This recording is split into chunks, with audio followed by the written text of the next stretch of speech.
अस्सलाम वालेकुम व्यूअर्स, ये आप देख सकते हैं कि हमारे ज़िले तोसी मरकज़ मुज़फ़्फ़राबाद में हमारे फील्ड स्टाफ ने ब्रोकली की पनीरी लगाई है, जो बहुत ही ज़बरदस्त तरीके से लगाई गई है।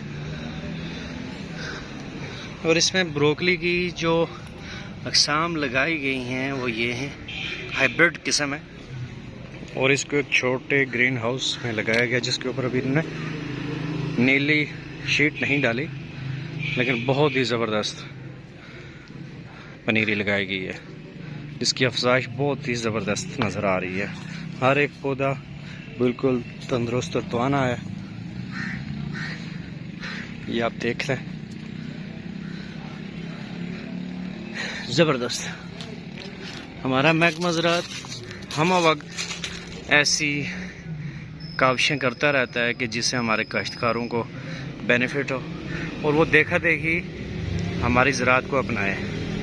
इसके अलावा इसी जगह पे हमारे फूल गोभी को भी काश्त किया गया है। फूल गोभी की भी पनीरी लगाई गई है, जो बिल्कुल ब्रोकली की तरह बिल्कुल ज़बरदस्त और बेहतरीन फसल हुई है।